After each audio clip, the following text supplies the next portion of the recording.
хар тамхитай тэмцэх бодлогын асуудлууд байна. Авилгын гэмт хэрэгтэй тэмцэх бодлогын асуудлууд байна. Шүүх шийдвэр гарчаад байдаг. Шийдвэр нь хэрэгжихгүй дахиад 4-5 жил болдог гэдэг бол энэ иргэдийг залхааж байгаа асуудал. Банк бус санхүү байгууллагаас олгож байгаа арилжааны зээлийн хүү 2%, 3% ч буурах боломжтой гэж үздэг. Хууль эрх зүйн бодлогын чиглэлд хууль зүйн дотоод хэргийн сайд ямар зорилт 2026 онд дэвшүүлж байгаа юм бэ? Ямар ажлууд төлөвлөж байгаа юм бэ? Та хэд ажлаа яаж уйлдуулж ажиллах ёстой бэ? За ер нь бол нэг 25 орчим хуулийн шинжсэн найруулга болгон өөрчлөлтийн асуудал энд яригдана. Улсын их хурлын хаврын чуулган эхлэхэд буюу одоо ерөөсөө 2 сарын дараа гэсэн 3 сарын 15-наас өмнө 15 орчим хуулийг нь улсын их хурл өргөн барьсан байх ёстой гэсэн ийм шаардлагыг хууль зүйн сайд барьж байгаа. За энэ дотор одоо хар тамхитай тэмцэх бодлогын асуудлууд байна. Авилгын гэмт хэрэгтэй тэмцэх бодлогын асуудлууд байна. За шүгэл үлээгчийн эрх зүйн байдлын тухай хуулиуд байна. Гэр чохирогчийг хамгаалах тухай хуулийн шинжсэн найруулгыг өргөн барина. За мөн хэрэг бүртгэх мөрдөн байцаах үйл ажиллагаанд хяналт тавьж байгаа прокурорын байгууллагын үйл ажиллагааг сайжруулах, хараа тусын хяналтыг сайжруулах чиглэлд мөн хуулийн нэмэлт өөрчлөлтийг өргөн барина. Шүүхийн шийдвэр гүйцэтгэх тухай хуулийг шинжсэн найруулга хэлбэрээр өргөн барина. Хамгийн их гомдол санал иргэний шүүхийн шийдвэр гүйцэтгэх ажиллагаанд байна. Шийдвэр гардаг. Иргэний шүүхийн шийдвэрүүд ерөөсөө хэрэгжихгүй дунджаар 4.6 жил болж байна. Хамгийн удаашралтай байна. Шүүх шийдвэр гарчаад байдаг. Шийдвэр нь хэрэгжихгүй дахиад 4-5 жил болдог гэдэг бол энэ иргэдийг залхааж байгаа асуудал. За энэ банк санхүүгийн байгууллагуудын зүгээс ч гэсэн зээлийн хүү өндөр байгаагийн нэг шалтгаан нь бол энэ зээлийн арилжааны банкуд болон банк санхүүгийн байгууллагуудаас зээл олгочдог, янз бүрийн эрсдэл үүсдэг, шүүхэд ханддаг, эргээд шүүхийн шийдвэрээ энэ дагуу нөгөө банк санхүүгийн байгууллага хохирлоо барагдуулж авах асуудал дээр маш их хугацаа чирэгдэлтэй учраас энэ зардлаа зээлийнхээ хүүнд оруулалт тооцдог.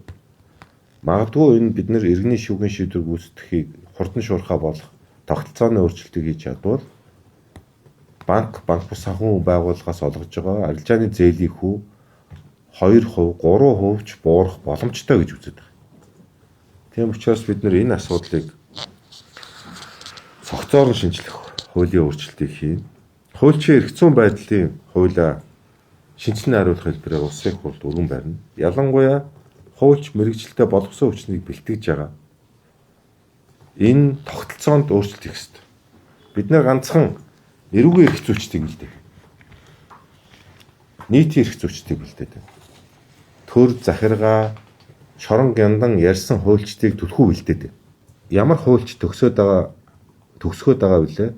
Тэр чиглэлээр манай нийгэм энэ хууль эрх зүйн орчин чинь ерөөсөө чангална, боон хаана гэдэг ийм хуулиуд бичигтэйгийн учир шалтгаантай бид нар бас цогцоор нь шинжлэх ёстой гэсэн ийм бодлогыг хууль зүйн сайд бариад байгаа.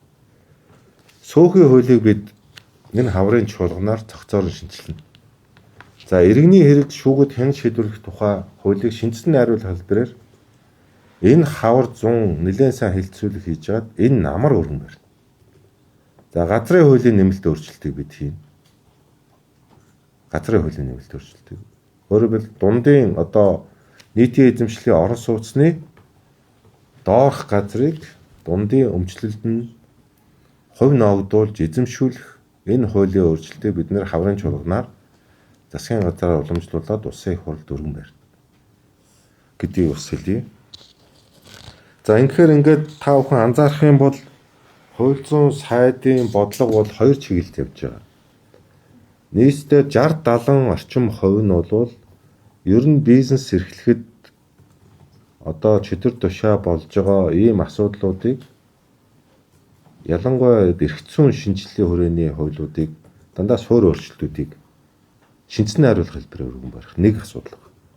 За нөгөө талд нийтийн эрх зүйн чиглэлд болохоор гэмт хэрэгтэй тэмцэхэд чиглэгдсэн мөрдөх алба түүнд хяналт тавьж байгаа прокурорын байгууллагын тогтолцоог илүү сайжруулах, илүү нээлттэй, илүү хариуцлагатай болгоход чиглэсэн ийм хуулийн өөрчлөлтүүдийг бид энэ хаврын чуулганаар өргөн барина. Нийтдээ энэ 20 орчим хуулийн 10 орчмыг хууль зүйн дэд сайд ажлын хэсгийн ахалж ажиллана. За дэд сайд битээр ажлаа хуваарлаж авсан. За 4-5 орчим бодлогын чанартай асуудлуудыг хууль зүйн сайд өөрөө бодлогын хувьд манлайлж ажиллана. За мөн 4-5 орчим хуулийг төрийн нарийн бичгийн дарга ахалж бодлогын хувьд ажиллана. Саяны хэлсэнчлэн 3 сарын 25-ны дотор одоо энэ төлөвлөгөөний дагуу 3 сарын хамгийн цааттай хугацаа 3 сарын 25 гэхэд саяны ирж байгаа энэ 20 хуулийн төсөл иж бүрэн судалгаатайгаар сайн боловсруулцтайгаар засгийн газар хэлцэгдэж улсын их хурлд өргөн баригдсан байна. Энэ бол бидний үр дүн. За ингээ амжилт хүсье.